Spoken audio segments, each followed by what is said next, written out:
Alone in the Dark is a fascinating contradiction. It is a game built with immense care, attention to atmosphere, and a clear reverence for the franchise's legacy. It is also a game fractured by its own ambition, torn between being a love letter to its storied but inconsistent past and establishing a new coherent identity for modern players.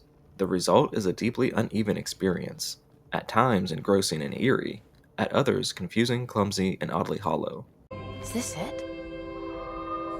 Is this the contract?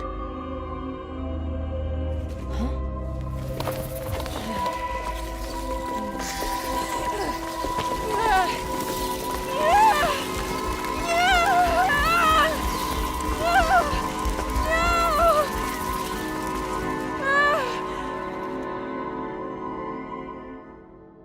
Alone in the Dark is a survival horror game developed by Pieces Interactive, published by THQ Nordic, and released on March 20th of 2024.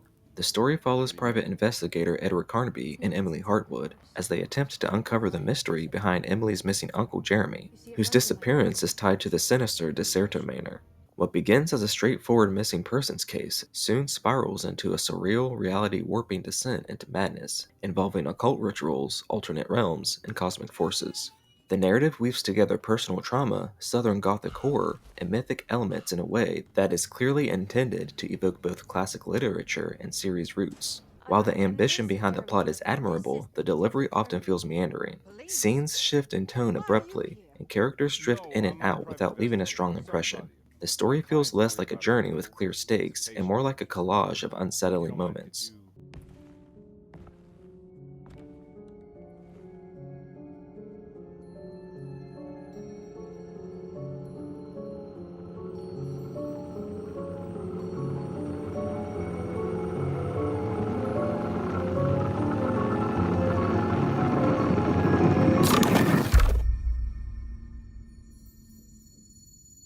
The most immediate strength of this reimagining lies in its presentation. The environments are stunning in their oppressive detail, conjuring a version of interwar Louisiana drenched in decay, mystery, and psychological menace.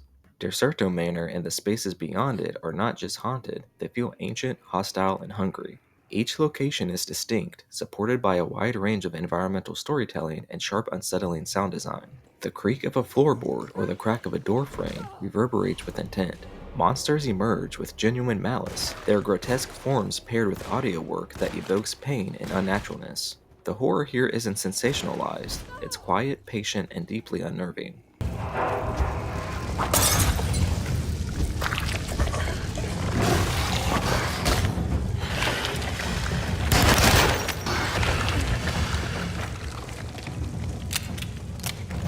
Gameplay unfolds through third-person exploration and combat familiar to those who've played recent survival horror titles.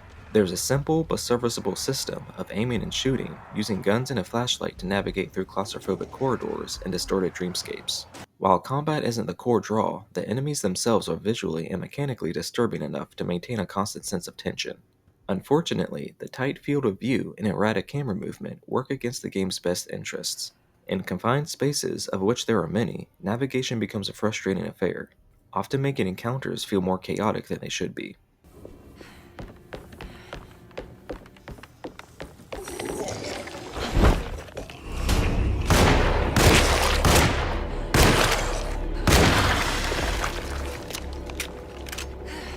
What Alone in the Dark captures particularly well is the feeling of descending into layered madness.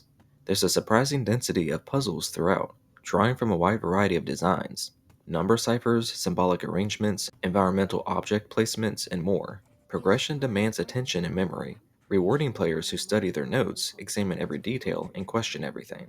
It's in this space where discovery and dread intersect that the game truly shines.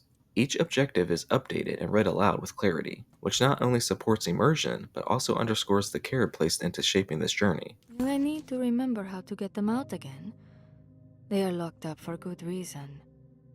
I am sure she is still able to whisper the answer in the ears of the wrong people. One of the most compelling features is how written notes are brought to life.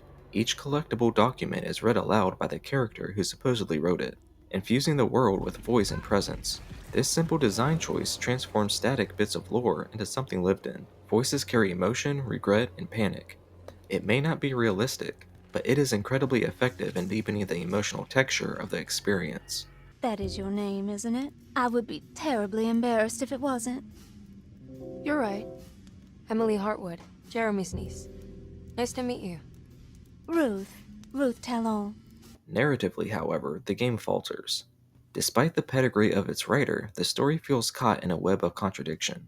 This reboot draws liberally from the entire Alone in the Dark canon, 1992's original, its sequels, spin-offs, alternate timelines, and even thematic detours. It borrows names, locations, and motifs from throughout the series and tries to shape them into a singular cohesive narrative. The attempt is noble but ultimately destabilizing.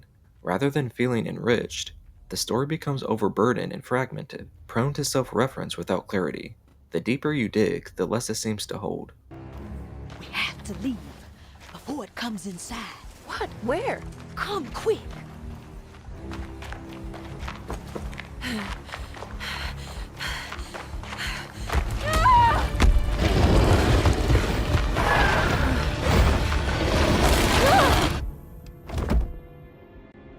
Playing as Emily Hartwood or Edward Carnby, performed capably by Jodie Comer and David Harbour, you experience the same structural journey with only marginal narrative differences. While the dual protagonists add replayability, their stories rarely diverge in any meaningful mechanical way. It creates a dissonance where you're encouraged to treat them as unique perspectives, but the actual gameplay and environments don't meaningfully shift to support that. The result is two characters trapped in one story, neither fully owning it.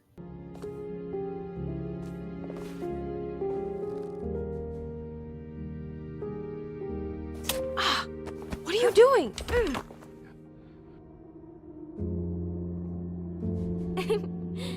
Thematically, the game attempts to explore familial trauma, abandonment, and the slow unraveling of identity. The presence of the Dark Man and other shadowy figures suggests a Lovecraftian descent into cosmic despair, but these themes are not given the clarity or resonance they deserve. Clues and narrative threads often end abruptly. Ideas are raised and dropped without resolution. The sense of vast unknowns works in theory. It may even be true to Lovecraftian roots, but here it feels more like unfinished work than intentional ambiguity.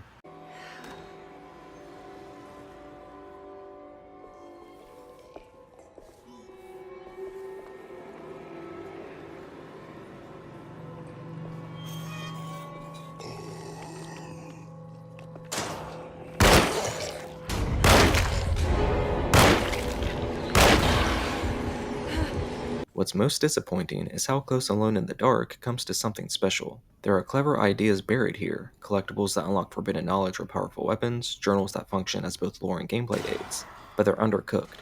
The reward structure doesn't sufficiently encourage exploration, and too many threads trail off without payoff. Even the characters themselves feel underwritten.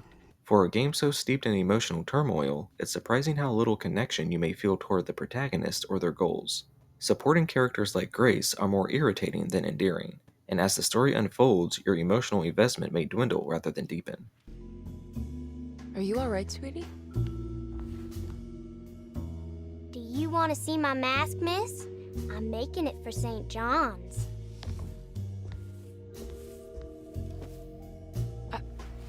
How did you... Is that supposed to be my... Ow! You should learn your place, little girl. Why are you acting this way? What did I ever do to you? Despite these shortcomings, Alone in the Dark is not a failure. It is a game made with passion. The puzzles are thoughtful, the environments are arresting, and the horror elements are executed with restraint and intelligence. The commitment to voice acting, detail, and sound design is admirable. Its missteps, particularly in narrative cohesion, character differentiation, and mechanical polish, stem from overreach rather than indifference. The ambition to stitch together every thread of Alone in the Dark's chaotic legacy into one definitive vision was always going to be difficult. In the end, the ambition becomes its undoing.